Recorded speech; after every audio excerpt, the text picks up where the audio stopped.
Now, given the potential for legal proceedings, it would not be appropriate to give a commentary on the grounds for the decision.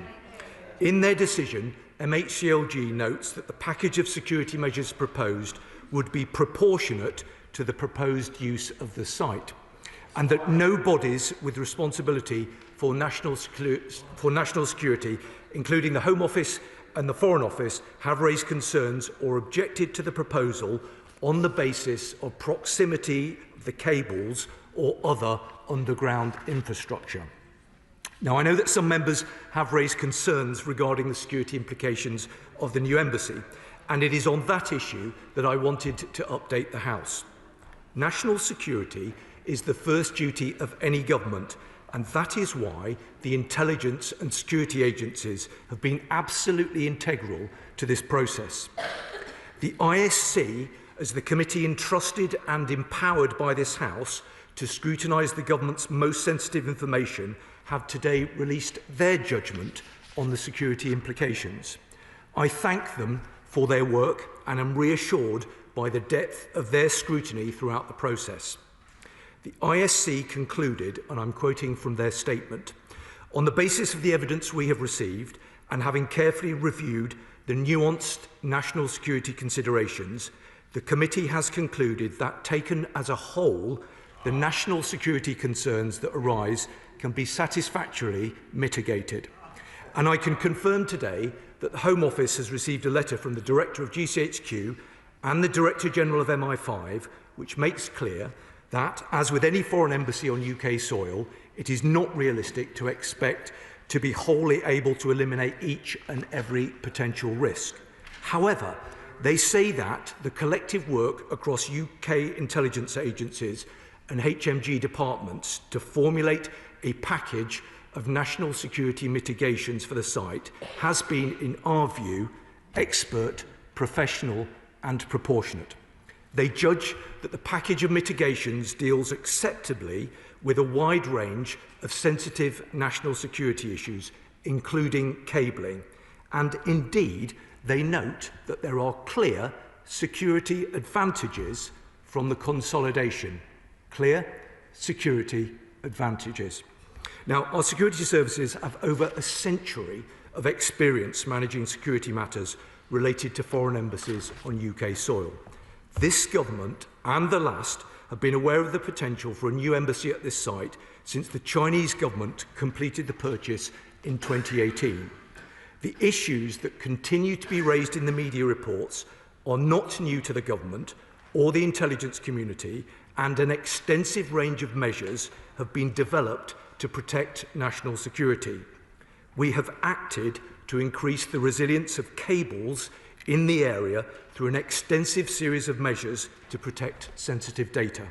And I can confirm that, contrary to reporting, the government had seen the unredacted plans for the embassy. And this government has agreed with China that the publicly accessible forecourt on the embassy grounds will not have diplomatic immunity, managing the risk to the public.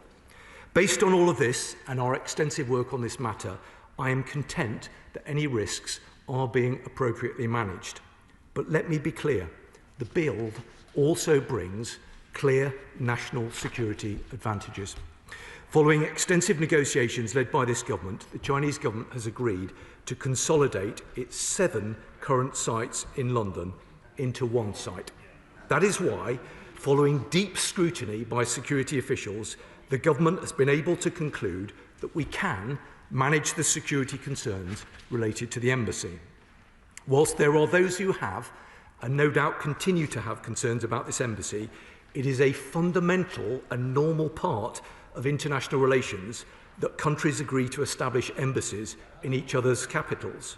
Whilst some would stick their heads in the sand and ignore the obvious need to engage, this government is engaging with China confidently and pragmatically, recognising the complexity of the world as it is and challenging them where we need to. Because for our security, our economy and our climate, China matters. And to be clear, this is not a question of balancing economic and security considerations. We don't trade off security for economic access.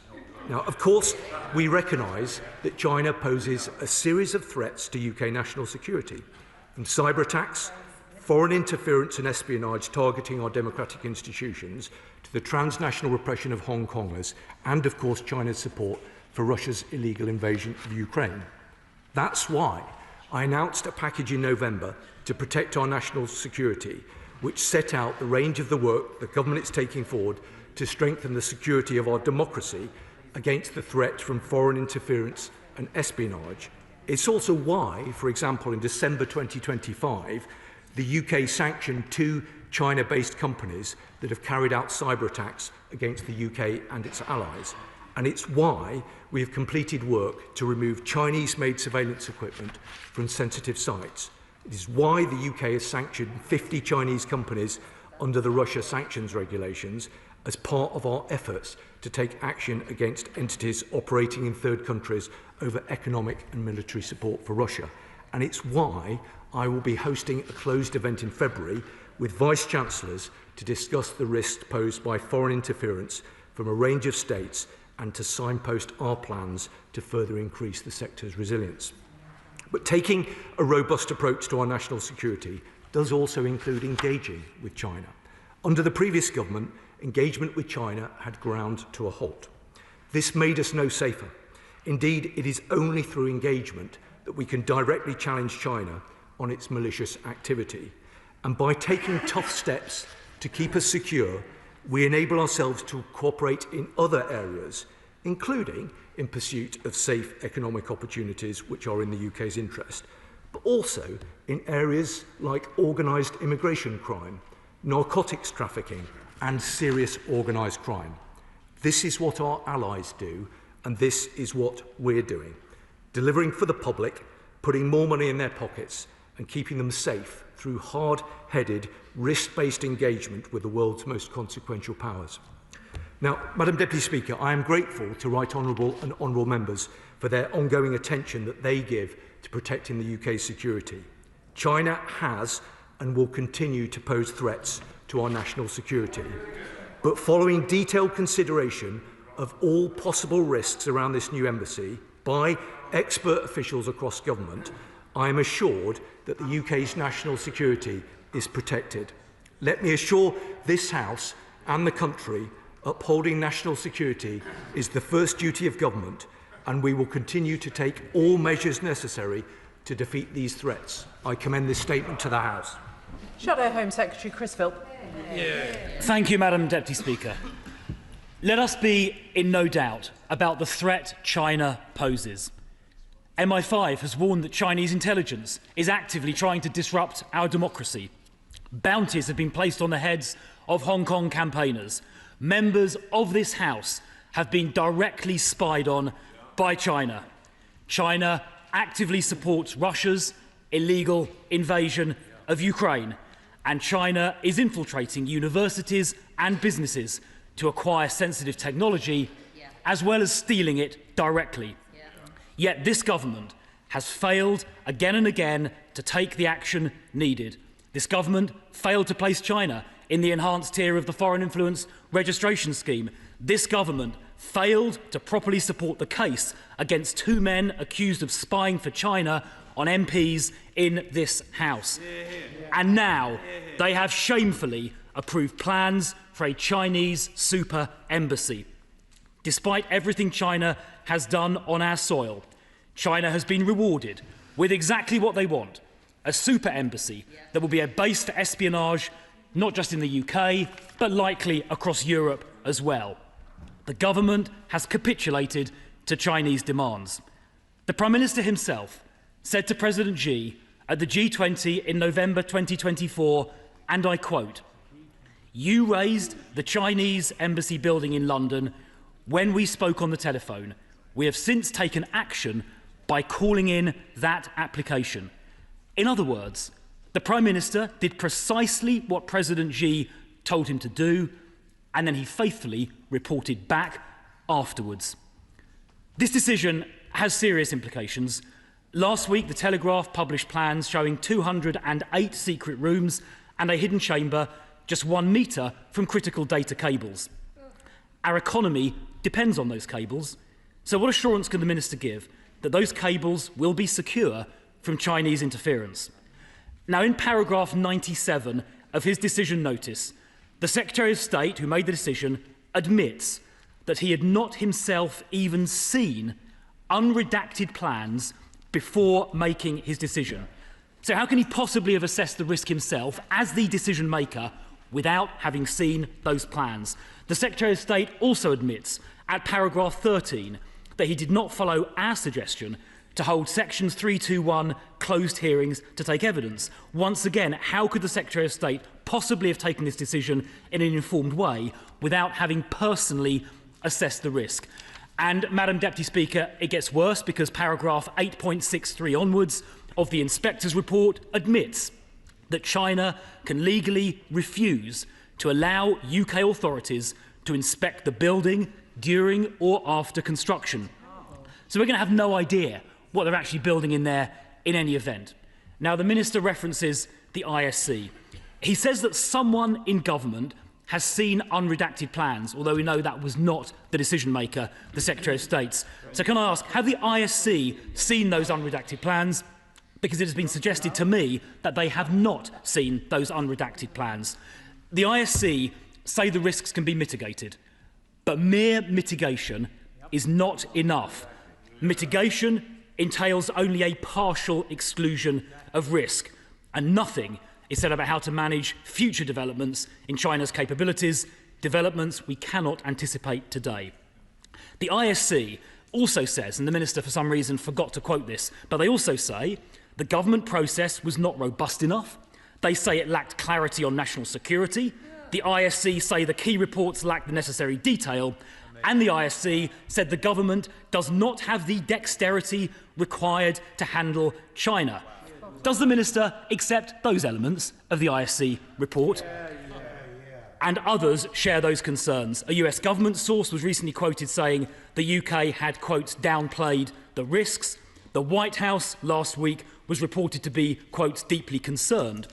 And the US House China Committee chair says that he opposes these plans on the grounds Americans' data may be at risk. Does the Minister agree with our American allies? Madam Deputy Speaker, it is clear this decision is timed shortly before a planned trip by the Prime Minister to China. He apparently intends to seek some kind of economic deal with China in order to fix the mess he and the Chancellor have created here, with jobs down and unemployment up since the election. From its timing and from President Xi's clear demands, this planning consent appears linked to the Prime Minister's imminent visit and linked to the economic deal. It seems clear to me that they are trading national security for economic links, and this is a shameless capitulation to China's demands. China is spying on us, it is subverting our democracy, it is repressing people on our soil, and it is stealing our technology. Isn't the truth this? In those circumstances, giving them what they want is simply the wrong thing to do. Before I call the Minister, can I gently remind shadow ministers and spokesmen that there is a time limit which the honourable gentleman exceeded somewhat. Minister. Thank you, Madam Deputy Speaker. I listened very carefully to what the Shadow Home Secretary had to say. There was a glaring gap in his analysis, and he didn't seem to want to have to say anything about the level of challenge that we inherited from the previous government in terms of the lay-down of the diplomatic estate. He didn't want to accept that, as with other countries, there is a degree of risk which has to be managed. And I explained very carefully and made sure that he had the opportunity to come in this morning for a briefing. And I was at pains to stress in my opening remarks that whilst, of course, balanced views have to be taken about these things, there are national security advantages to the proposals that have been agreed. Now, I know that he and honourable members opposite don't want to agree with that, but I think it is important that we debate the right honourable gentleman says it's nonsense. No, he's absolutely entitled to his opinion, as is this government, and I hope that he takes the opportunity to look very carefully at what the Director Generals of MI5 and GCHQ have to say. I also say to the right honourable gentleman, and to some but not all members opposite, that actually this is also a moment, hopefully, where we could have discussed these things in a sort of sensible and reasonable way, and that's how we should approach matters relating to national security. But also, I don't think it would be such a bad thing for a bit of humility from some members opposite. Not least because the attack that we heard from the Shadow Home Secretary, the attack that other honourable members have already engaged with, might have actually sort of landed a bit fairer and a bit truer if they hadn't spent 14 years in government, flitting between hot and cold, neither consistent nor credible on what is, after all, one of the most complex geopolitical challenges that we face. The party opposite went from golden age to ice age, from welcoming China with open arms to choosing to disengage almost entirely. And that's with the world's largest nation, who, along with Hong Kong, are our second largest trading partner. Now, it's convenient for some members opposite to forget that it was, of course, Boris Johnson, as Conservative Foreign Secretary in 2018, who granted consent for the Royal Mint site to be used as diplomatic premises. He was proud, and I quote, to welcome the fact that this is China's largest overseas diplomatic investment, Conservative Foreign Secretary. In recent times, of course, we've seen Conservative MPs U-turn on the original position of their government and take a different approach.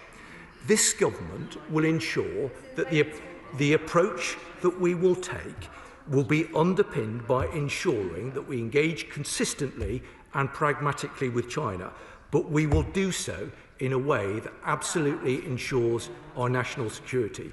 The House will have heard the important contributions that have been made by the ISC and the conclusion that they have drawn. The House, the country will have heard the comments that we've seen from the Director Generals. These are important contributions. Nobody should underestimate how seriously government has taken this matter. We've engaged with it incredibly closely. The intelligence security agencies have been involved with this process from the outset. I can give an assurance to those who have doubts that we will, of course, continue to monitor this process very carefully, but we believe that this is the right judgment.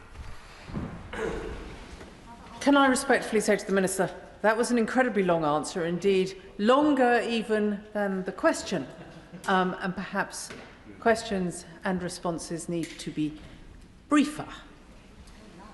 Rushnara Ali.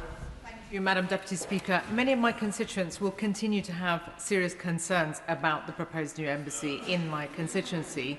These include China's human rights record, espionage and local disruption in particular. A development of this scale would cause significant disruption for local residents, especially in Royal Mint Court, who are now facing considerable uncertainty, including privacy concerns and fear of losing their homes. What assurances can the government provide my constituents, that, and particularly those residents, regarding their concerns? And can the Minister say more about the national security concerns and how they will be satisfactorily mitigated? Minister. Well, my honourable friend is an assiduous member of this House, and she represents her constituents incredibly seriously. She will understand that, for obvious reasons, there are limits to what I can say with regard to the specific measures and the specific mitigations that will be put in place. But I am grateful to her for, entirely understandably, raising the concerns that some of her constituents will have expressed. What I can assure her is that we will want to work very closely with her to minimise any disruption to local residents, and of course I'd be happy to discuss these matters with her further. Liberal Democrat spokesperson Lisa Smart. Thank you very much, Madam Deputy Speaker, and I'm grateful to the Minister for advance sight of his statement and for the time his officials took to brief me earlier today. The government's decision to approve plans for the Chinese mega embassy represent far more than a planning matter. It shows that ministers have learnt very little from evidence exposed in recent months of Chinese spying efforts to infiltrate British politics and this House. Throughout this stunted process, we on these benches have consistently called these plans out for what they are, a mistake. The government knows that this decision that they have made today will further amplify China's surveillance efforts here in the UK, endangering the security of our data.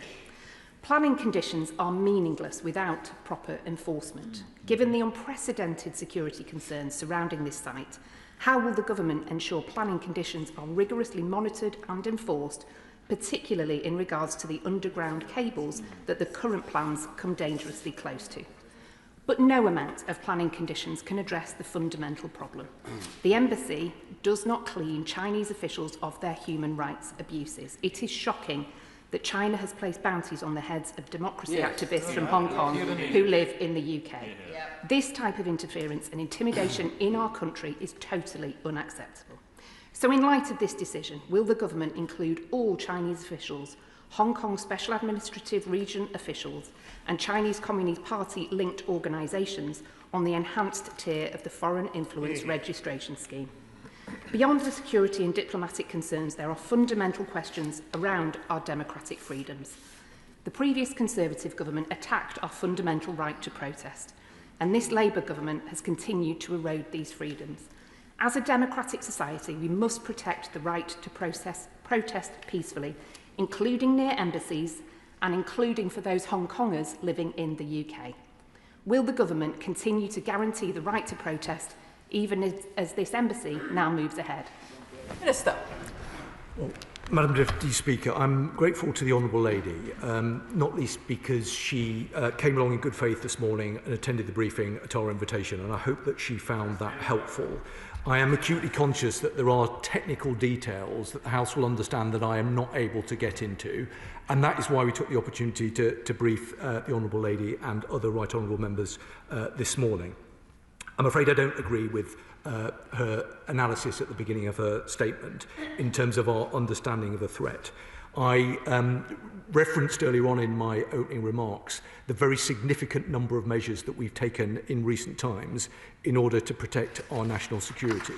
But she did ask me about the cables. So let me take the opportunity to update her and the House with regard to that specific point. Let me say to her that the allegations that have been much discussed in the media are of course not new to us or to the security agencies. Our intelligence services have scrutinised the plans and an extensive range of measures have been developed and are being implemented to protect national security, including putting in place additional resilience measures to protect sensitive data. Now, the House will understand that the Honourable Member opposite asked me what that means. I hope that he will understand that it would be unwise of me to get into the technical detail of the mitigations that we're seeking to put in place. I hope he understands, surely, that the Security Minister isn't able to get into the guts and the detail of precisely what we're going to do. But if he's just patient for... I'm simply not going to have this. There's too much chuntering and indeed yelling across the chamber from the sedentary position, and the Minister might focus on responding to the question that was asked by the Lib Dem spokesperson, not to heckling from the rest of the chamber. Security Minister. I'm grateful to you, Madam Deputy Speaker, that an honourable member opposite did make a point about transparency, and I think it's important I take the opportunity to give as much detail as I am. But it's important for the honourable gentleman over there to understand that as the Security Minister, I can't get into the absolute detail of precisely what we're going to do for what I thought would have been fairly obvious reasons. But let me say to the Honourable Lady that the government has been aware of the potential new embassy proposal since 2018. Our security services have been involved throughout that process, and an extensive range of measures have been developed and are being implemented to protect our national security. I can say to her, and give her the assurances that I think she seeks, that an extensive range of measures have been developed and are being implemented to protect our national security. Now, she also, I think quite unfairly, I have to say, criticised the government's belief in the right to protest. I do not think that that is a fair critique. The government takes very seriously the right of people to protest in our country. It is a cornerstone of our democracy, and the government will always ensure that people have the ability to protest in a peaceful way. She also asked, entirely reasonably, about FIRS. I'm waiting for the honourable member opposite to ask me about it as well. She will know that FIRS is still a new scheme. It only relatively recently came into force, the 1st of July, or more effectively on the 1st of October. She will also understand that any decision with regard to furs will be brought forward to Parliament in the usual way. Alex Barras-Curtis. Thank you, Madam Deputy Speaker. May I thank my right honourable friend for the statement, which is of course complex and of course raises very significant issues which are shared on both sides and all sides of the House. With respect, of course, to the issue of national security, which he has talked about in his statement, I fully appreciate he's unable to talk about the mitigations that have been put in place, but I'm grateful that he has re-emphasised that point a number of times. I wonder going forwards, as part of the ongoing evergreen nature of assessing the risks that we face, both during the building of this embassy and if it continues and beyond, whether he is able to assure the House that wherever possible he will keep this place updated about any continuing change in the risk assessments, and if it requires a more detailed analysis, that the ISC is fully abridged of that. Well, I'm grateful to the honourable member.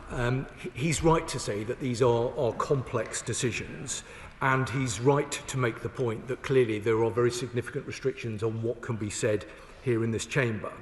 I can give him the assurances that he seeks. Ultimately, of course, it is for the Intelligence and Security Committee themselves to decide on whatever particular lines of avenue that they might want to proceed on. But I can say to him that we've given that committee very close assurances of the work that is being done, and they've had access to material in order to take their own view. And I make a commitment to him and to Right Honourable Gentleman sat at the back, who's the Vice Chair of that committee, that we will continue to engage with them in a constructive way. And where we feel it's necessary or appropriate to update the House further, of course we will do that. Vice Chair of the ISC, Sir Jeremy Wright. Thank you very much, Madam Deputy Speaker. As you and the House would expect, the Intelligence Security Committee has investigated the security implications of this proposal, specifically whether the intelligence community had sufficient opportunity to feed in any security concerns, and whether ministers had the necessary information on which to base a decision. And if you'll permit me, Madam Deputy Speaker, I want to quote directly from the conclusions we've reached, which represent our unanimous view as a committee. On the basis of the evidence we have received, and having carefully reviewed the nuanced national security considerations, the committee has concluded that, taken as a whole, the national security concerns that arise can be satisfactorily mitigated. I will say, though, Madam Deputy Speaker, that we have been concerned solely with the national security perspective here, not with the other arguments for or against a new embassy. And if I may say to the Minister, it has proved more difficult than it should have been to get straightforward answers to our basic questions. The process within government does not seem to us to be effectively coordinated, nor as robust as would have been expected. In particular, there was a lack of clarity about the role that national security considerations play in planning decisions. And Madam Deputy Speaker, we will take those matters up further, as I know the Minister would expect, with the government. Well, Madam Deputy Speaker, I'm very grateful to the Right Honourable Gentleman and to all members of his committee. Parliament entrusts the ISC to hold government to account, and they are able to do that in a way that other Right Honourable and Honourable members are not able to do. I think the Right Honourable Gentleman made two key points. The first was to share the analysis of the committee with regard to the national security concerns that have been expressed. I hope members on all sides of the House listen very carefully to what he has had to say and look very carefully at the judgment that his committee has arrived at. He did, though, make an important point, which I take seriously, about process. And I have no doubt that there is quite a lot that can be learned from the process point that he has made in this House today. And I am very happy to discuss that with him and his committee to identify what lessons should be learned and make sure that we do things better next time. Derek Twigg. Thank you, Madam Deputy Speaker. Can I just, place on record, I support completely what the Deputy Chair of the ISC, of which I'm also a member, has just said, and say to the Minister that the process issue is something that needs looking at urgently, because the Deputy Chair was very clear about the problems we faced with that. But can I say to the Minister asking this, that obviously the very important letter today from GCHQ MI5 heads to the Foreign Secretary and the Home Secretary, within that letter it says very clearly the collective work across the UK intelligence agencies and Her Majesty's Government's departments to formulate a package of national security mitigations for the site has been, in our view, expert, professional and proportionate. Would you like to comment on that? Minister. Madam Deputy Speaker, well, I'm grateful to him, and I reiterate the points that I've made about process. I have a huge amount of respect for the committee. I've had the, describe it as the pleasure of appearing in front of them not so long ago. I don't think it's a state secret to make the point that they gave me a pretty tough grilling, and absolutely that's how it should be.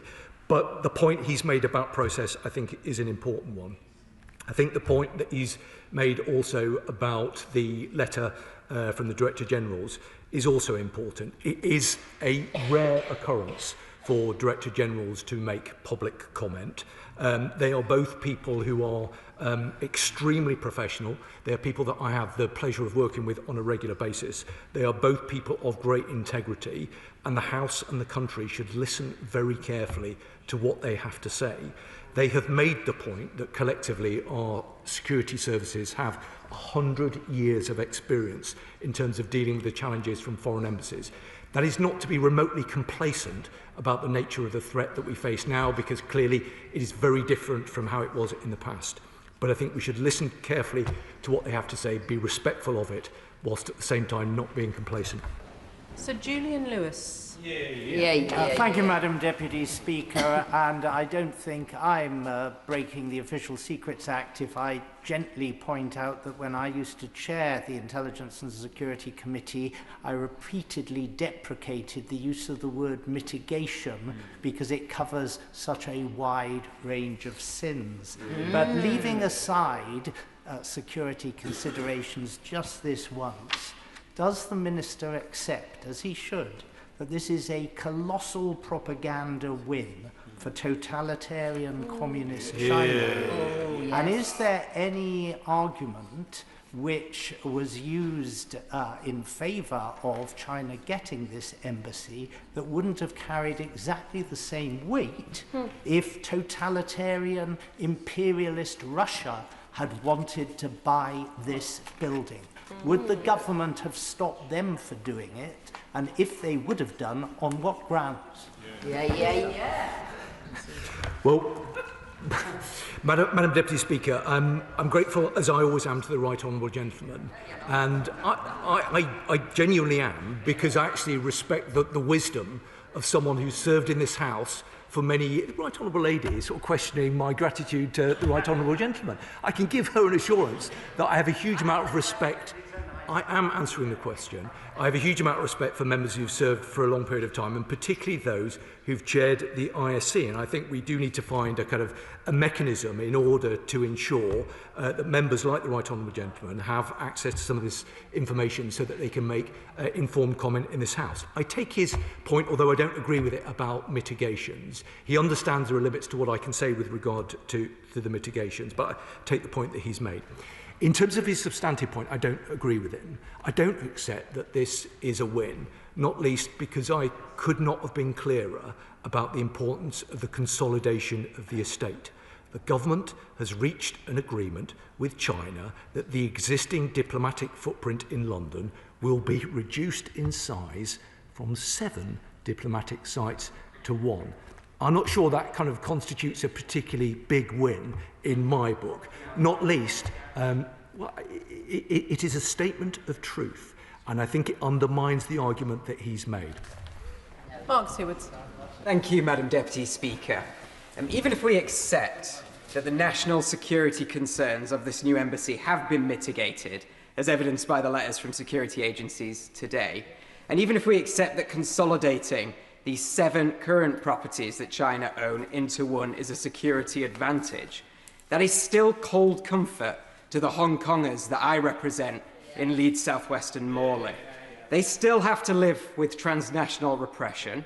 In the case of Chloe Chung, she still has to live with a £100,000 bounty on her head. And of course, they now still have to live in fear that this new embassy might become their prison. So can I ask the Security Minister, what assurances can he give Hong Kongers in my constituency, indeed the UK, that they will be protected from the ever-lengthening arm of the CCP? Minister. Well, Madam Deputy Speaker, I don't accept the basis of the argument that my honourable friend has made, and I think he would be well advised to place more emphasis on the point about consolidation, because I'm confident that that will deliver meaningful operational benefits, and that's a point that's been agreed by the security experts. But let me find what I hope is an important point of consensus, and that is to be absolutely clear about how unacceptable it is for China or for any other nation for that matter to seek to persecute individuals who are resident here in the United Kingdom. The government takes these matters incredibly seriously. That's why, through the Defending Democracy Task Force, which I chair, we've completed a very significantly extensive piece of work looking into transnational repression. There are a number of actions that have come from that piece of work which have been rooted right across government. We take it incredibly seriously. I myself have met with a number of people who've been the victim of TNR, and it is, as I say, completely unacceptable for China or anyone to persecute people in this country. But I would just ask him just to consider that we're talking about a proposal that will deliver an embassy for China at some point in the future. What I have to do and what the government has to do with deal with the level of threat as it is. And I'm confident, given the point about consolidation, that actually this is a proposal that we will be able to work in the national interests of our country and all of the people who live here. Father of the House, Sir Edward Lee. Whilst I associate myself with the wider security concerns, will the Minister forgive me if I raise a narrow point? And he knows what I'm going to ask, because I've asked this twice already and not had an answer.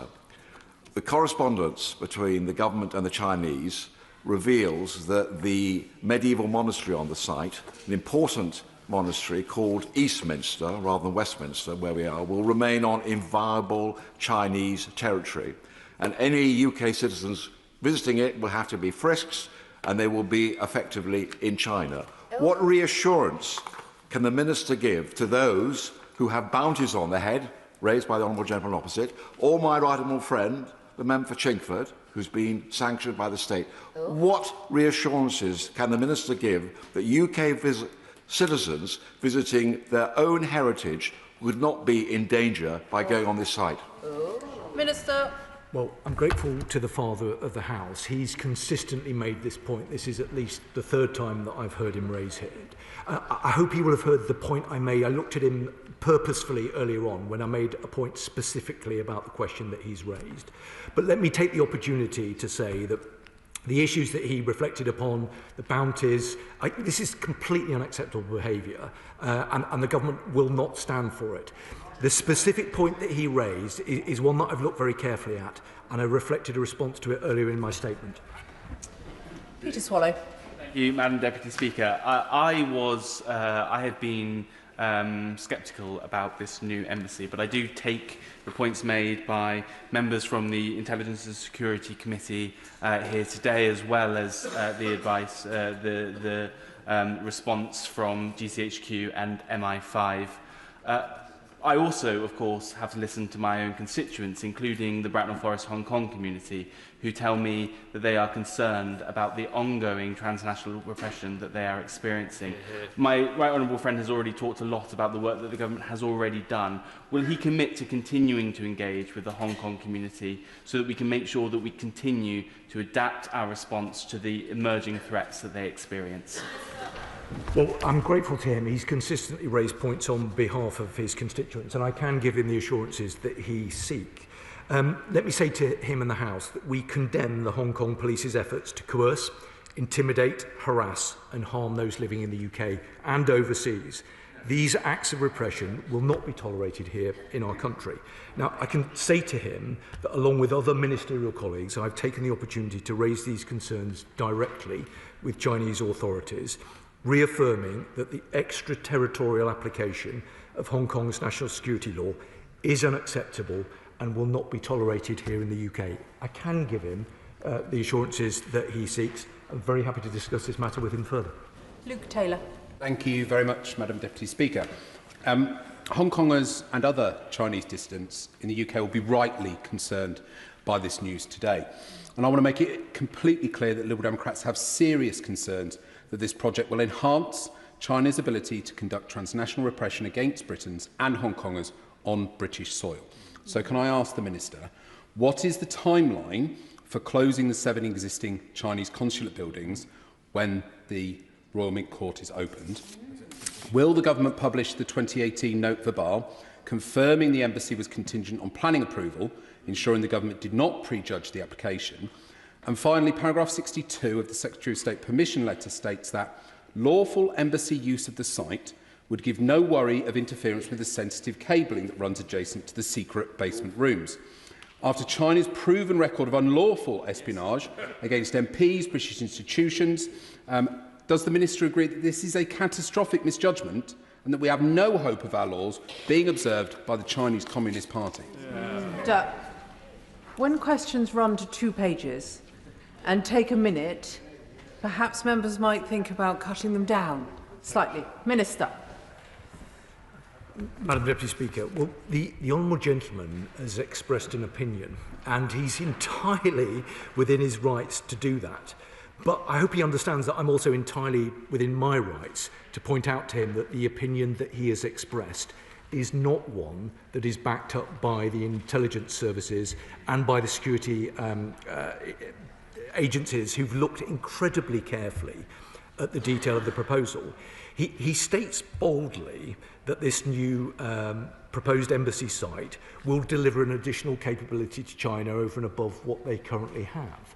But I make to him again the point about consolidation and the point about the security advantages that we think will be accrued by this proposal. In terms of the points around timeline, I hope he understands that I'm not going to get into that today, not least because I have to be incredibly careful what I say, given the potential likelihood of further legal proceedings.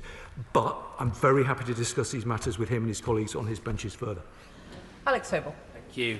I just want to first of all make it clear I don't agree with this decision today. It will send a chilling effect through Tibetans, through Hong Kongers, through Uyghurs and other Chinese who just dissent with the regime in Beijing. But I've got 3 specific questions about the application today. First of all, what guarantees does the government have that the 7 other sites will be closed and disposed of? Will the new site be built by British construction companies hiring workers in the usual way, or by Chinese construction companies bringing in their own labour?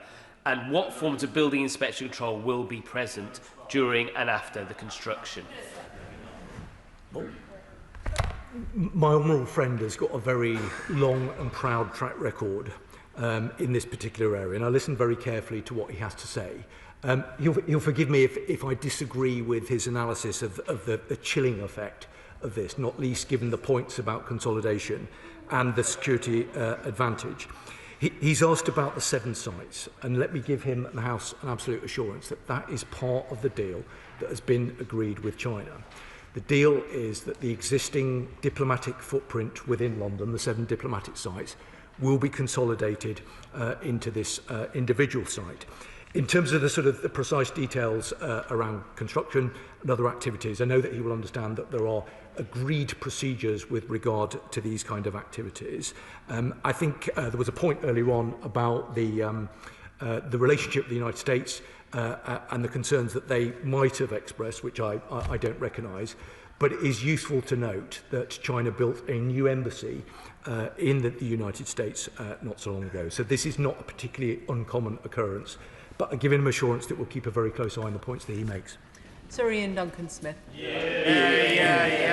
Mr. Speaker, I say gently to the right honourable gentleman that I raise these issues as a sanctioned individual. Not only I'm sanctioned, my whole family is sanctioned. I have been trolled by operatives from the security service of China, and I am under constant regard by them all the way through. So I say this in a way on the basis of that. And I simply ask him this. When the Secretary of State issued his letter, he did give this quote, which was given earlier on, that this concern about cable should not present a problem for a lawful embassy use. Nothing about the Chinese is lawful here in the United Kingdom. Is it lawful for them to attack Hong Kongers who have fled here? Is it lawful for the pop-up police stations that go on pulling them in? Is it lawful for them to actually make sure that bounties are placed on their heads? Is it lawful for them to be asking British citizens sitting next door to Hong Kongers to bring them into the embassy so they may collect their bounty? These are all unlawful acts. The truth is, this Chinese embassy, with its 200 extra staff, will increase that. Every single place that China has had more people in its embassy. Transnational repression has increased. Doesn't he agree with that? Yeah. Minister. Well, Madam Deputy Speaker, try though I might, there was never going to be a scenario where I would be able to satisfy the right honourable gentleman today in terms of what I've been able to say. He and I have exchanged on these matters on many occasions, and it's completely intolerable and unacceptable that he and members of his family have been sanctioned, and he knows the government's position with regard to that. He mentioned the issue of law. UK law is absolutely sacrosanct, and where anyone, whoever they might be, falls short of that, they will be held to account by this government. He made a specific point about the potential, I think, for an increase in staff. Again, there are very clear procedures that rest with the Foreign Office that where a foreign nation seeks to bring additional staff resource into a country, all of that has to go through the normal diplomatic channels and has to be agreed by the Foreign Secretary. Now, I know that he doesn't support these proposals. I understand that he has strong views, which I have a lot of respect for, but I hope that he can respect the fact that we have engaged seriously with this proposal. The security services have been involved from the outset, and ultimately, government has to take a view. We've taken a view that the national security implications of this can be mitigated. We've also taken a view, and I know that some honourable members opposite don't agree with it, that there could well be some security advantages as a consequence of these proposals. But I undertake to keep him and honourable members up to date, and if he wishes to discuss it somewhere else other than this chamber, then I'd be very happy to do that. Chris Law. Madam Deputy Speaker, can the Minister confirm the UK Government is happy rewarding and emboldening a nation who has one of the worst human rights records, who conducts espionage on his islands and in our Parliament, who has imprisoned the UK national Jimmy Lai on trumped-up charges, who has committed crimes against humanity against the Uyghurs, and who is the single most important enabler of Russia's illegal war machine against Ukraine and its civilian population that we as parliamentarians have stood against united? I'm sorry to say, Madam Deputy Speaker, that I don't agree with the honourable gentleman's framing of his question. Whilst he's entirely right to raise specific concerns in the way that he did, this is not about rewarding China. It is not. It is about the importance of engaging confidently and pragmatically in a way that will enable us to take up opportunities where they present themselves and where it is in our national security. And as I made clear from my earlier remarks, that isn't just about economic cooperation. There are other areas where we do need to cooperate with China. I referenced three in my opening comments, including on organised immigration crime, serious organised crime, and on narcotics trafficking.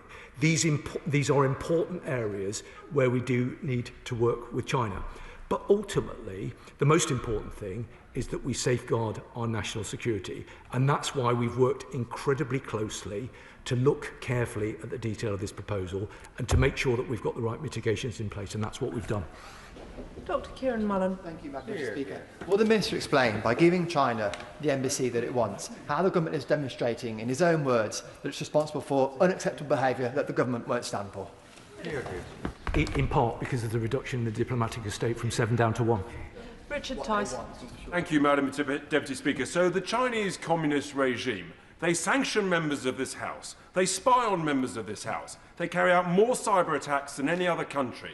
And the Minister admits that they are a national security threat. And yet the government thinks it's a good idea to kowtow to the Beijing bullies and allow this mega embassy. If it's in the national economic interest, Minister, could the Minister confirm that some British steel might be used in this Chinese embassy? And can he guarantee that this is in our national security interest completely for British citizens? Minister. Well, I congratulate the honourable gentleman on getting the clip that he no doubt will be posting on social media in the not too distant future, and that is up to him.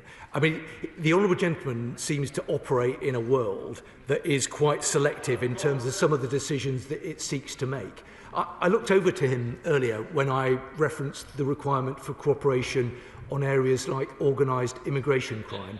I don't know whether he thinks that's a good thing. I don't know whether he or his party have a policy about whether, given the concerns that are shared across this House, we should be engaging with China on matters relating to immigration. As part of the work to stop the small boat crossings across the Channel, he will understand, I hope, that it is, of course, necessary to engage with our near neighbours, but it is also necessary to engage internationally. I'm not clear whether he thinks that's a good thing, and I'm not clear whether he thinks that we should engage with China on those matters. What I am clear about is that this government will engage pragmatically, do the right thing, secure the economic opportunities, but fundamentally will always make sure that we will underpin our national security. And in terms of his point about British Steel, that is a fair one. This government will always want to support UK-based manufacturers and UK-based industry. So let's always look for, let's end on a point of consensus. Let's always look for opportunities to buy British. I'm very hopeful that we can find a point of consensus that questions need to be shorter, answers need to be shorter. I intend to keep the Minister here until all members have been satisfied this afternoon, but we do need to speed up. Mark Francois. There's a pattern of behaviour here. The failure to act meaningfully over Jimmy Lai, the mysterious collapse of the Chinese spy case, and now this abject national humiliation. Let's call this what it is. This is appeasement of communist China. For economic gain. We tried that in the 1930s, and look where that got us. Why is this Labour government kowtowing to China, a communist regime that imprisons 1 million Uyghur Muslims in concentration camps for having the temerity to believe in God? Well, in one sense, I can agree with the right honourable gentleman that there is a pattern of behaviour. He's right about that. The pattern of behaviour is doing the right thing and making sure that we safeguard our national security. And he might roll his eyes, but he was a minister in the previous government. He's served in this House for a number of years. He knows that under his Conservative government, there was a complete lack of consistency with regard to our policy for China. Now, this is a significant geostrategic challenge, and in the end, government has to make decisions. It has to have a clear-eyed policy, but anyone who thinks that we shouldn't be engaging with China, I think is naive. Anyone, he uses the language that he does, which I think is inappropriate and unhelpful and inaccurate. I've made the point about consolidation, I've made the point about the national security advantages, and I'll make the point about this government's commitment to securing our national interest. Let me just say one final thing to him. He's right to raise the case of Jimmy Lai. He knows the government's clear commitment that Jimmy Lai should be released immediately. Steve Barclay. Madam Deputy Speaker, does the Minister believe that the approval of this mega Chinese embassy makes the British people safer? Minister. Well, the right honourable gentleman is very experienced from his own time in government, and he will know that difficult decisions have to be made. But it is my judgment, ultimately, this is the right way to proceed, that we do have to engage with China for the reasons that I've explained, but ultimately, nothing will prevent this government from ensuring our national security. And that's why we've progressed this proposal incredibly carefully, and that's why we've made sure that we've got the right mitigations in place. Colin Lockhart. Deputy Speaker, last week I made it clear that any hostile intelligence service would struggle to find a better location for espionage than the now approved mega Chinese embassy. What assessment has now been made of the risk that this site could be used for surveillance, intimidation or coercion of critics of the oppressive communist regime living in the UK, and how the government justify a decision that is both shameful and reckless in the disregard for national security? Well, I'm grateful to her for the points that she's made, but I would just say to her, of course, we're already dealing with those challenges. There are some honourable members who seem to think that we don't have to mitigate and manage those risks at the moment. We do. There are those, and it's an entirely reasonable position if people want to take it, who think that the situation could get worse with the agreement of this embassy. But as I've tried to explain, because of the mitigations that we have put in place and because of the consolidation of the diplomatic estate, There are clear national security advantages as a consequence of this proposal. She doesn't perhaps agree now, but I hope she understands that the government takes these matters incredibly seriously and will do everything that we can to safeguard our national security. Sir Desmond Swain. China is notoriously transactional in its international relations. So what do we get in return? Well, I always listen very carefully to the Right Honourable Gentleman, not least because I seem to remember that he was the PPS to the then Prime Minister Lord Cameron, when the then government had quite a different relationship with China to the one that we have now. He will remember that very well, as do I. So whilst I'm grateful for his advice, I hope that he will perhaps have borne in mind the points I made about the consistency of the previous government, including the one he served in. Esther McVeigh. Thank you, Madam Deputy Speaker. In light of what you said, I do hope you see this as a short question, and I do hope I get a short answer. Minister, do the security services have any concerns at all about the proposed new super Chinese embassy? Yes or no? Minister. The Right Honourable Lady has seen the letter that's been published today by the Director Generals. I don't know how much time the Right Honourable Lady thinks about matters relating to national security or understands the nature of the threat. Not at all. I'm seeking to explain to her that this government, like the last government, manage a range of national security risks. That will be the case whatever decision was taken around this proposal. Dr. Luke Evans. Thank you, Madam Deputy Speaker. I'm going to ask again. Does this make the British public safer?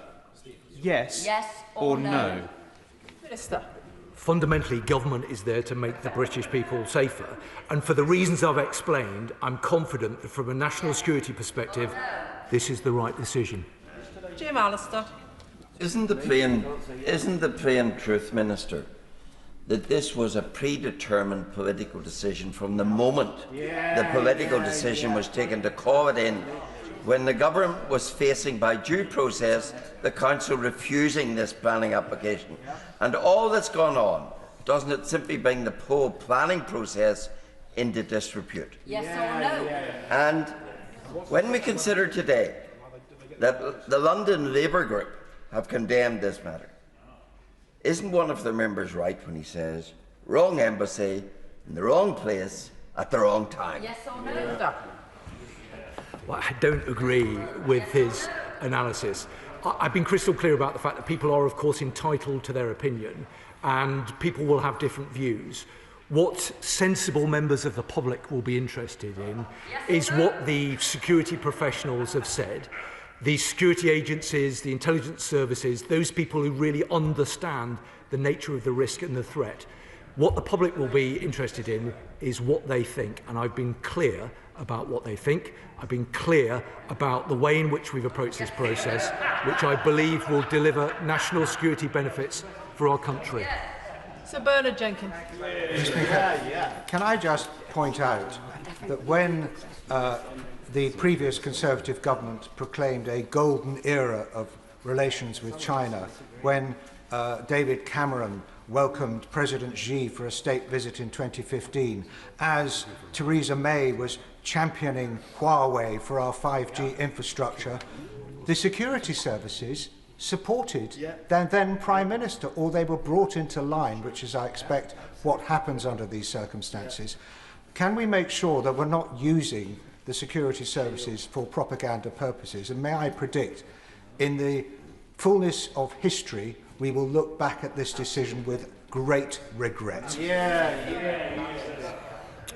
Well, the right honourable gentleman, I know, gives a lot of thought and dedication to these matters. He spoke and reflected upon the engagement that had taken place under the previous government, under the then Prime Minister David Cameron.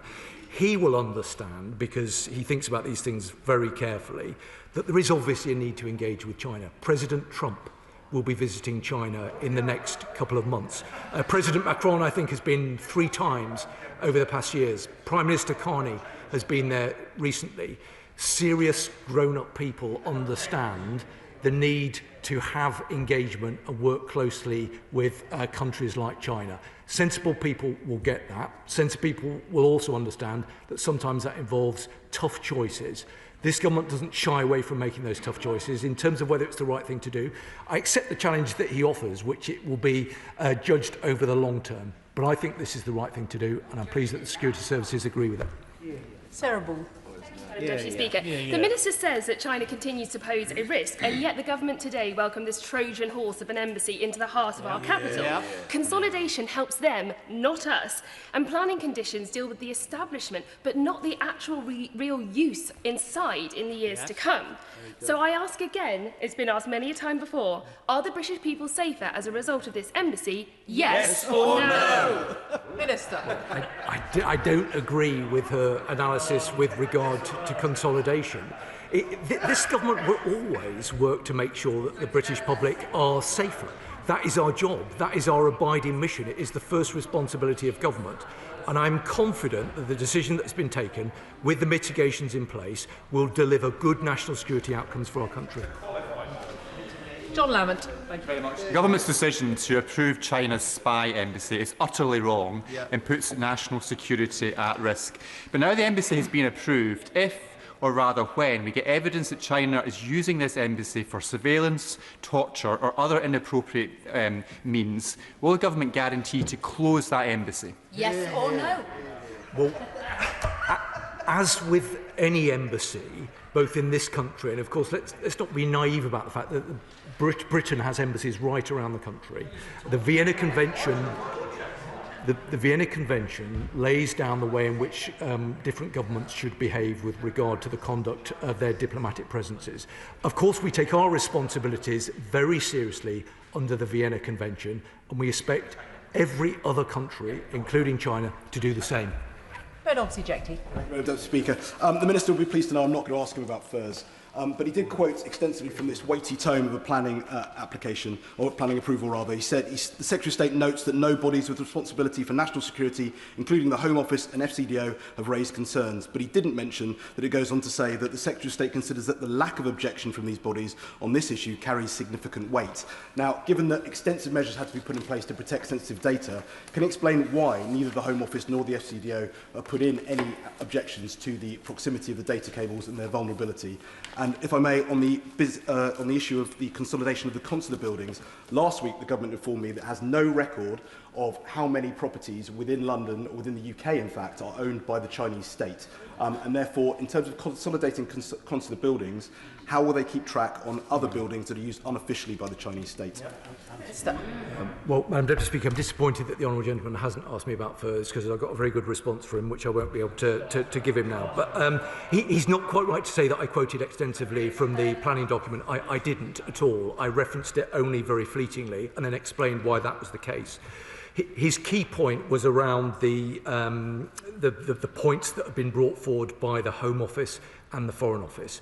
No specific objections were raised by both of those government departments, because both of those government departments had satisfied themselves that the mitigations could be put in place to safeguard against the risk that might be faced. That's the reason. Can I thank the Minister for his answers this afternoon? Point of order, Richard Holden. Thank you very much indeed, Madam Deputy Speaker. On a point of order, I raised in written parliamentary question 967 when I asked the Department of Health and Social Care to publish training modules and guidance related to first cousin marriage and genetic risk. The Government Minister replied that these materials existed but would not be published to this House or more widely. In written parliamentary question 102-870, I asked the Minister if he would place those training modules again in the Library of the House of Commons, and the Minister said there were no plans to do so. This is astonishing, since that answer came after a Freedom of Information request to NHS England, which had already placed those very documents in the public domain. Can you advise me, Madam Deputy Speaker, on how a Minister might come to this House and explain why, yet again, Parliament has been denied information that was in fact releasable, as you have warned against on many occasions?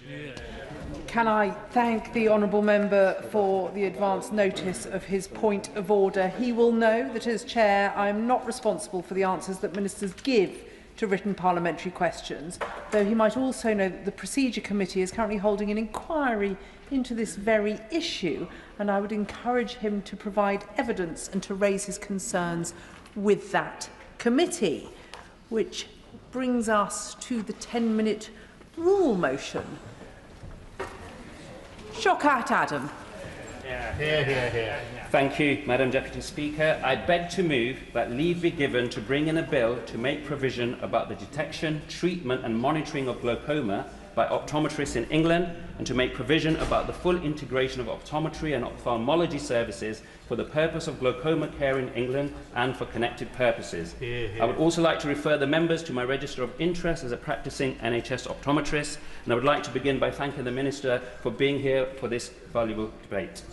As a practicing optometrist for many years, one of the hard takes of the role is this, that during a routine eye examination, one detects a condition that will forever change that person who is sitting in my chair's life, and the patient is blissfully unaware of it. Because that's exactly what glaucoma does. It changes lives quietly and often without warning. Glaucoma is known as a thief of sight, and for a very good reason. Glaucoma damages the optic nerve at the back of the eye, with each nerve fibre representing a different point in the visual field. And because the loss begins in the peripheral vision, people often don't realise that anything is wrong until it's too late. So if members would like a glimpse of what an advanced glaucoma sufferer sees, could I ask them to just cover one eye completely and with the other eye look through an aperture created by your hands and touch your fingertips to your palms. And as the condition progresses, the aperture gets smaller, smaller and smaller until eventually nothing is left. Now imagine trying to navigate a busy high street, to cross a road, or even simply move safely around one's own home. This isn't simply theoretical. Let me give you just two very brief but very real examples from my experience. A woman who on two separate occasions, whilst driving, her car was hit by another car from the side before she finally came in for an eye test, unaware that there was a problem because she could see the number plate, she could see road signs perfectly clearly, but what she couldn't see was the side of her vision eroding. Oh, and secondly, a heartbreaking experience for me when a pensioner with a handbag packed with what looked like her life savings, cash in hand, explaining that she will spend whatever it takes if I could just give her a pair of glasses that would allow her to see her two loves. One was her love of painting, and the other was her love of her grandchildren. Unfortunately, no amount of money would be able to restore her sight, as glaucoma, as well as being silent, is usually irreversible. Glaucoma, in fact, is the leading cause of preventable blindness in the UK. Over 700,000 people are affected. And what is even more concerning is that more than half of them are undiagnosed. That's 350,000 people walking around, driving around, not knowing. This could be any one of us, someone we love, or someone we work with, as was with the case of a previous member of this House, Paul Tyler, a former Lib Dem member who was not diagnosed until a routine eye test. In its early stages, glaucoma rarely has symptoms, and there are rarely any warning signs, just a silent, slow theft. By the time it's noticed, the damage is usually permanent, and the loss has far-reaching consequences. People lose not only their sight, but also their independence, the ability to drive, read, cook, or even leave their house. Falls increase, isolation grows, and then comes the emotional and mental health impacts, fear, depression, and loss of identity. Furthermore, with an ageing population, we are facing a growing crisis. Glaucoma cases are expected to dramatically rise in the next coming decades, with a growth rate that outstrips the ageing population. A study from 2017 suggested that over the next 20 years, glaucoma cases would rise by 44%. That's hundreds of thousands of more people needing care, follow-up and support. And I fear that data will prove to be an underestimate. So let me be blunt. Patients are losing their sight not because care doesn't exist, but because the pathway is broken and the follow-up is delayed. Just recently, I saw a patient who was referred to the hospital and diagnosed with glaucoma. That bit, absolutely fine. The initial appointment happened, but the follow-up was postponed. Then they missed an appointment. So by the time they came to see me again a year later, they had lost a significant amount of their visual field, to such an extent that even their central vision, their acuity, was affected. This anecdotal example corroborates with findings from major chains like Specsavers and others. The problem, current waiting list data only provides a measure of first appointments, not the ongoing care vital to chronic conditions like glaucoma. We need published data on follow-up waiting times because that's where sight is being lost. And here's the reality. Hospital ophthalmology is one of the largest outpatient specialities in the NHS, with 8.9 million appointments a year between 2023 and 2024 in England.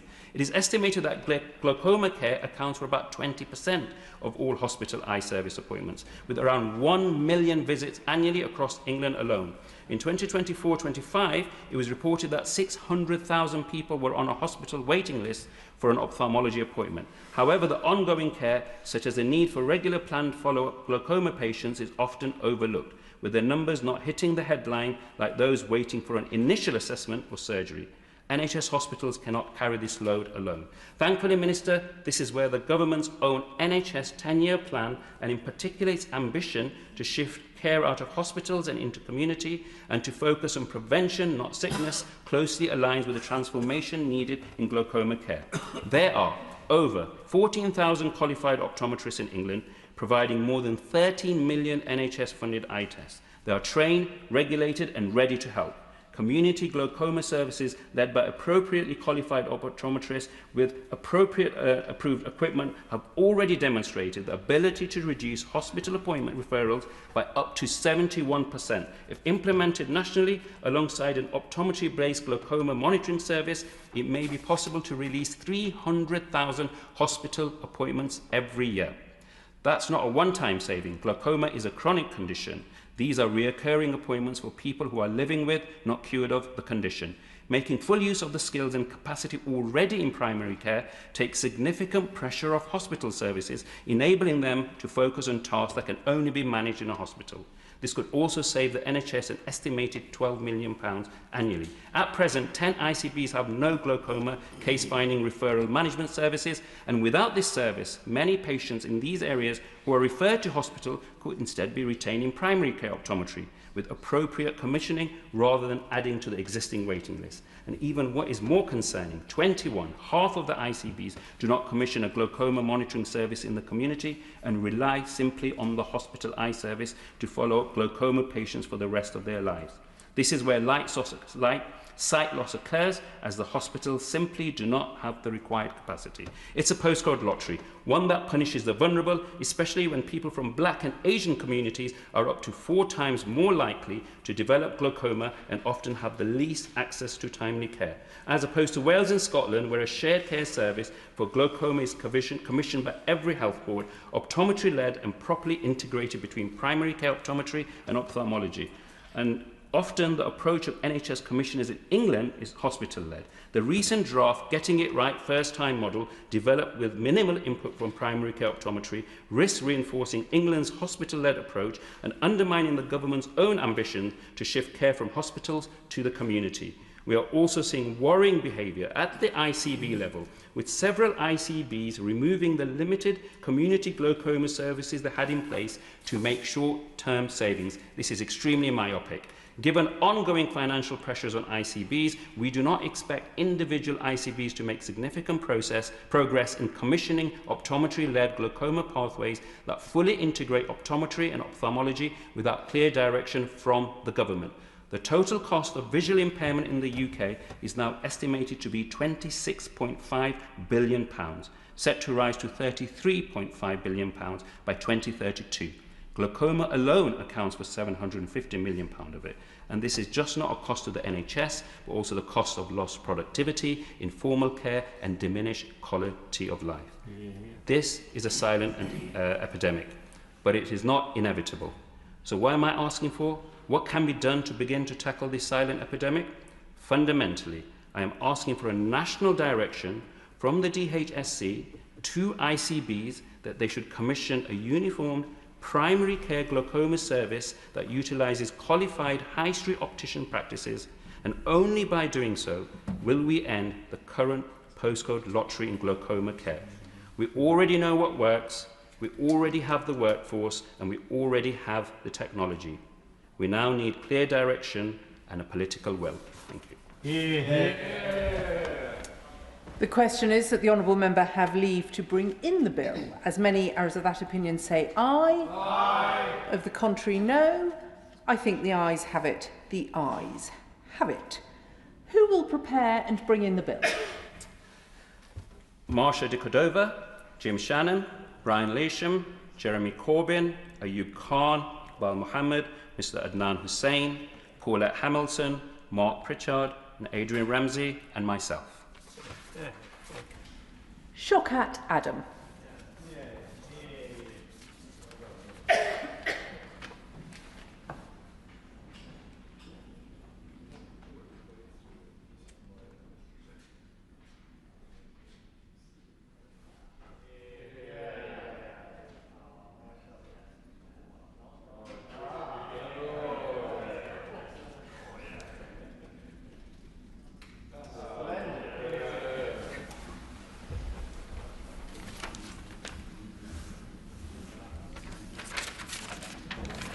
Glaucoma Care, England Bill. Second reading what day? Friday, 13th of March 2026. Friday, the 13th of March 2026.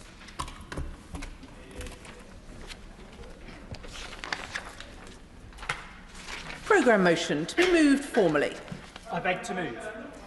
The question is as on the order paper. As many as are of that opinion say aye. Aye. Of the contrary, no. I think the ayes have it. The ayes have it. The clerk will now proceed to read the orders of the day. Sentencing Bill, consideration of Lord's amendments. Now. I can inform the House that nothing in the Lord's amendments engages Commons financial privilege. We will begin with the government motion to disagree with Lord's Amendment 7, with which it will be convenient to consider the other Lord's amendments and government amendments and motions as on the selection and grouping paper. I call the Minister to move the motion. Jake Richards. Thank you, Madam Deputy Speaker. And let me begin by putting on record the government's welcoming of the new Shadow Justice Secretary to his job. We look forward to working with him, Madam Deputy Speaker. He is somebody of some intellectual heft, and in any event, he's in the lucky position of having extraordinarily small shoes to fill. Of course, there will be policy disagreements, as there should be, but my hope is that the new Shadow Justice Secretary treads more carefully on issues around the independence of our judiciary and respecting our legal profession, perhaps fewer vitriolic social media videos and more thoughtful analysis. And as for the member for Newark, Madam Deputy Speaker, or as he likes to call himself, the new sheriff in town, we welcome that the inevitable has now happened, confirming the fact that reform is little more than a backwater for failed Tory politicians with an ego. And Madam Deputy Speaker, just briefly, I spent 5 minutes I'll never get back, reading the memo the former Shadow Justice Secretary left lying about. It says, and I quote, "Use humour, one of your best skills. Don't be afraid to be self-effacing or have a laugh." Well, it certainly got us laughing, Madam Deputy Speaker. And his memo also has the memorable line, "Don't think. You know things to be true. Get out of the habit of saying think." I happen to think he should get into the habit of thinking a little more. The honourable member for Newark says he has joined to be part of the team. We are still unclear whether he will remain speaking on justice issues. He's not in his new place today. Over the weekend, it was said that there would be a mini reshuffle at Reform, a rather depressing game of musical chairs. But whether their justice spokesperson remains the member for Runcorn, or if the member for Newark takes over, or if the member for Ashfield has a go, or if the member for East Wiltshire or the member for Romford joins in, the story is the same, Madam Deputy Speaker, failed former Tories who cannot be trusted with our justice system, let alone our country. Now, Madam Deputy Speaker, this bill will make sure that we are never again in the position that this government inherited. Prisons at risk of running out of places entirely, leaving us with nowhere to put dangerous offenders, police without the capacity to make arrests, courts unable to hold trials, and a breakdown of law and order unlike anything we have seen in modern times. That's why this bill is vital. It does not kick the can down the road. It does not shy away from making tough decisions to keep the public safe. Instead, it will end the cycle of crisis once and for all. And it does more than this. Absolutely. I thank the Minister for given way. He's given a powerful speech. He will recognise this is a bill that's of huge concern to residents of my constituency of Harlow, because obviously many of those who are waiting for justice to be served, they're victims of crime who are waiting years for their the person that's caused that offence to actually see a trial. So will you agree with me? It's really important this government gets on top of this backlog and gets people in front of courts as quickly as possible. Absolutely, and my humble friend is a fine champion of this agenda, but also, of course, for his constituents in Harlow. And as he knows, this bill does more than just fixing the crisis we inherit. It will confront reoffending, keeping our communities safer. And, Madam Deputy Speaker, as my right honourable friend, the Deputy Prime Minister, set out in the very first debate on the bill in this House, it takes us back to the fundamental purpose of sentencing: punishment that works. Punishment that works for victims who deserve to see perpetrators face retribution. Punishment that works for society, which wants criminals to return less dangerous, not more. And punishment that works to prevent crime.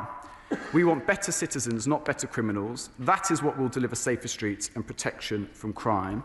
This bill will restore the confidence of victims in the criminal justice system. And let me reiterate that nothing is worse for victims than prisons running out of places and crimes going without punishment, which is the situation we inherited when we came into government in the summer of 2024. Yes. Madam Deputy Speaker, can I thank the Minister for giving way, and the Minister has outlined very clearly what the Government and the Minister in particular is trying to achieve. There are some perceptions by the general public that certainly indicated in the press and the media that they feel that maybe the Government's going to be a bit soft on those who carry out crimes. But in the rehabilitative structure, which I am very much in favour of, and which I think maybe the Minister is in favour of as well, can he outline, please, what will be done to enable those, when they leave prison, to be rehabilitated and to ensure that they don't reoffend? Because the rise in numbers of those who reoffend is incredibly worrying. I welcome the Right Honourable Member's intervention. I'll be setting out in the course of this speech and more generally what this government is doing to ensure that we can increase rehabilitation and crack down on reoffending. But I would just say gently to the honourable gentleman, he states that there is a suggestion that this bill is somehow soft on crime. By the end of this Parliament, there will be more offenders in prison than ever before. So I completely reject that assertion. Briefly, Madam Deputy Speaker, I just want to pay tribute to the campaigners that have informed large parts of this piece of legislation and the amendments that we're discussing today.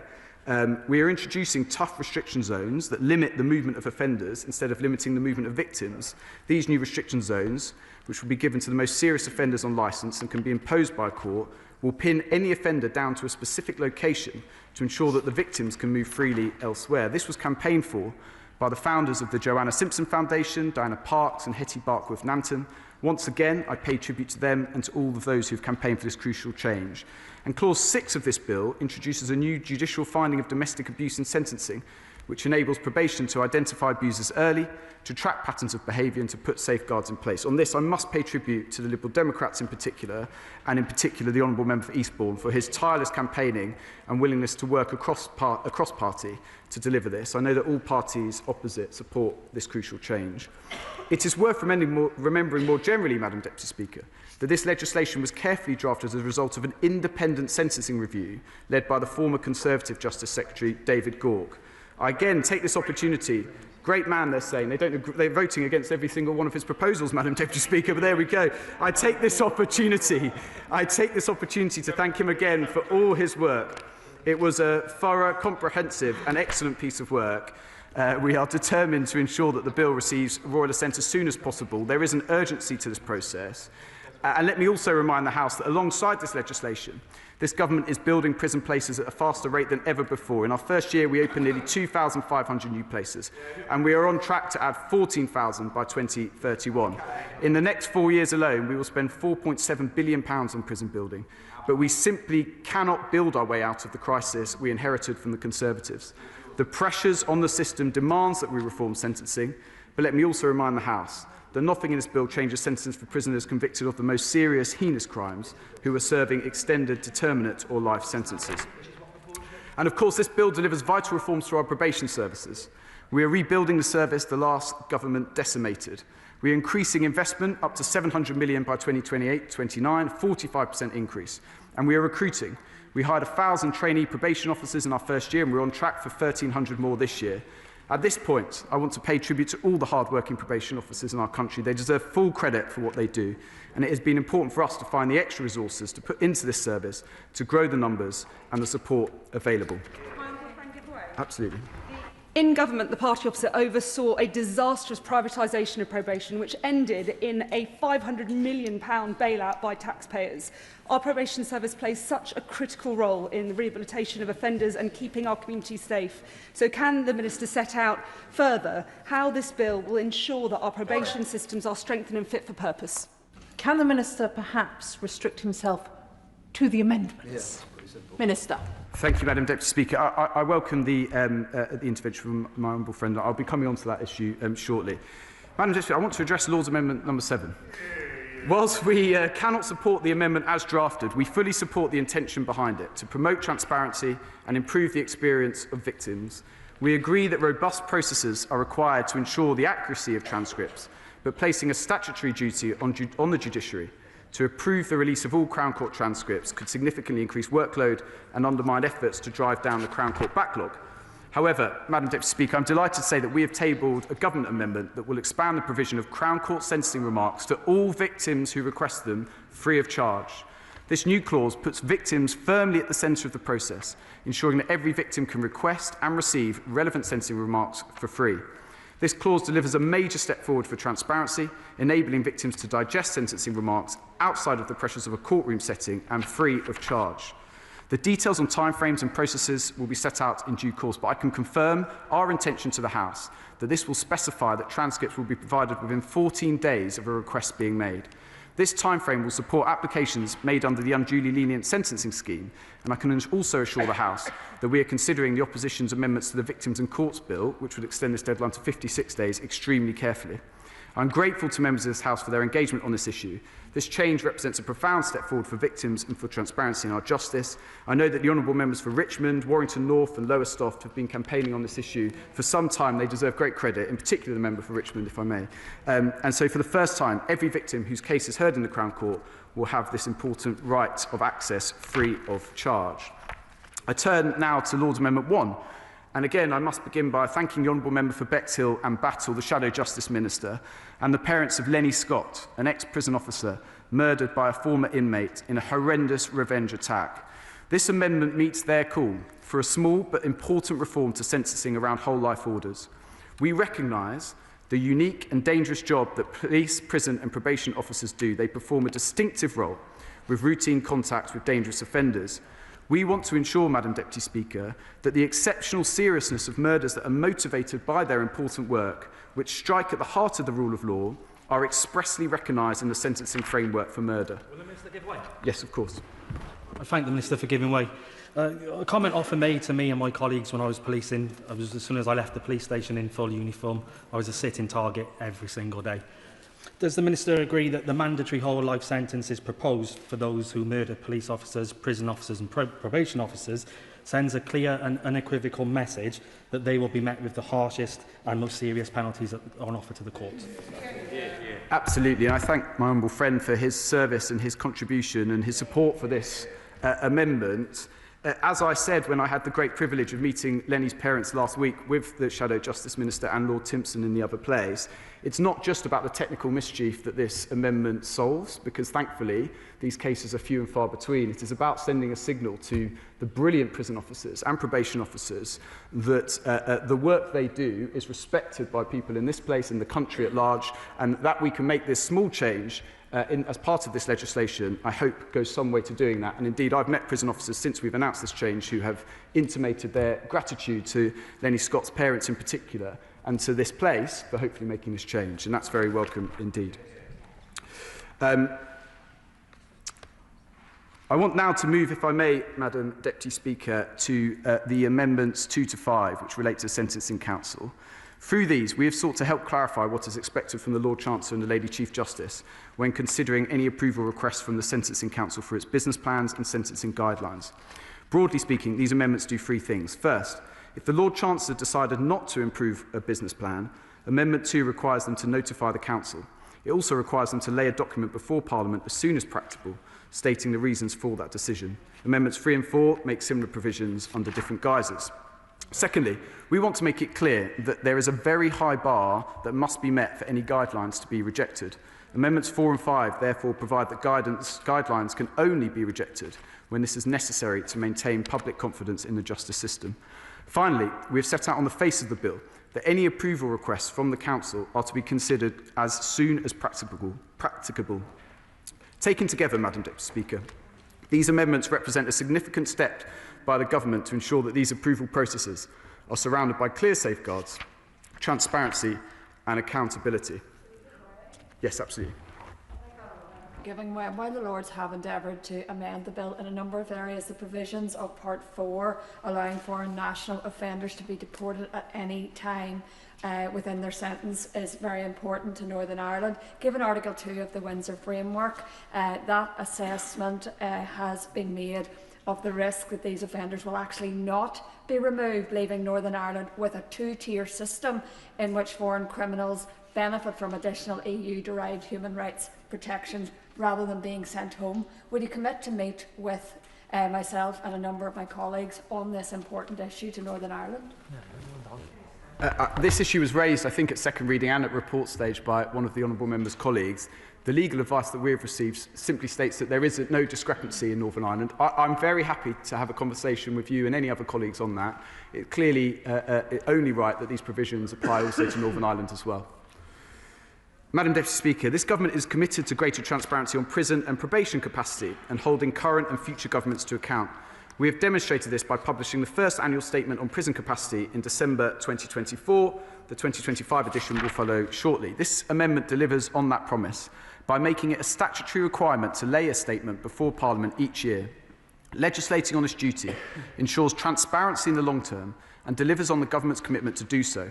Never again we will be in a situation that this Government inherited, where the previous Government had overlooked prison capacity for 14 years, leading to the crisis that we had to deal with. The Government has also accepted Amendment 12, which removes the clause in the bill that would have introduced the power to publish the names and photographs of those subject to an unpaid work requirement. The purpose of this clause was to increase the visibility of community payback and ensure the public can clearly see justice being delivered. We remain committed to ensuring that local communities can see the benefits of community payback in their area. However, we have listened carefully to the issues raised in both houses concerning this measure, and perhaps more importantly, the concerns raised by our brilliant probation and prison staff on the ground. And after careful consideration, we do not consider it appropriate to proceed any further.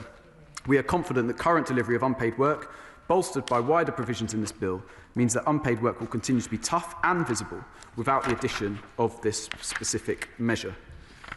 Finally, Madam Deputy Speaker, we are very pleased to have made further progress on the issue of IPP sentences. We want to do everything we can to support those who are still serving these sentences to progress to the end of their sentence, but we are not willing to undermine public protection. The amendments made in this bill strike that careful balance.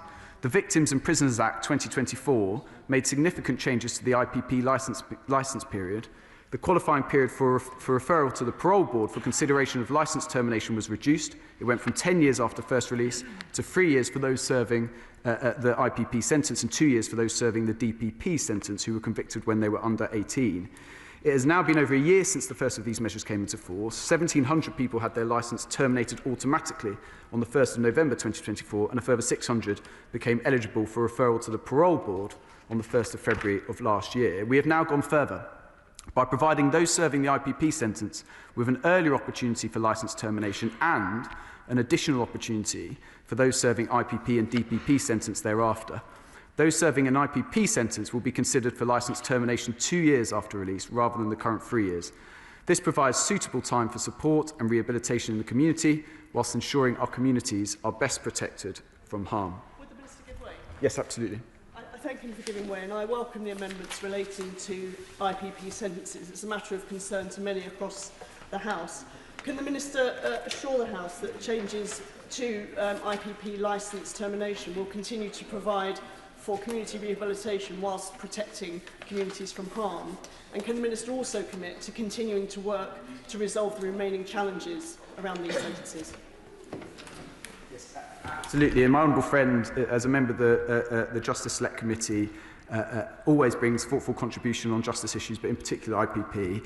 There is that balance that has to be struck between protecting public safety, but also ensuring that there is rehabilitation. The government thinks that this legislation has gone some way to doing that, but there is always room for further review and assessment as we go forward. And I know that Lord Timpson, who's leading on this piece of work for the government, will continue to engage, certainly with the Justice Select Committee on this issue. Madam Deputy Speaker, I'm very grateful for the improvements that have been made to this bill during its passage in the House of Lords, and I hope, in particular with the undertakings I've given on the provision of sentencing transcripts, I hope that all parties will be able to support the government's amendments in lieu of Amendment 7. These represent a major step forward for transparency and for victims, and I beg to move these amendments. The question is that this House disagrees with the Lords in their Amendment 7. I call Shadow Minister Dr Kieran Mullen. Thank you, Madam Deputy Speaker. And as we've heard today, the House is considering amendments made in the other place to the sentencing bill. There is no doubt that our justice system is facing significant challenges. I've always acknowledged this, and during recent debates on a wide range of issues from sentencing to prison capacity to probation to jury trials, there's been cross-party acknowledgement that for decades, across a number of governments of different colours, there hasn't been sufficient investment or political priority given to our justice system.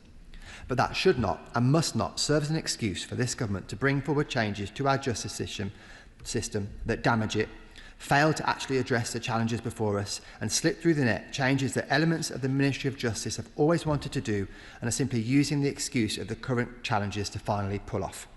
But that is what we are seeing, both in relation to the proposals on jury trials and even more clearly to the clear detriment of victims in this sentencing bill. I welcome elements of this bill.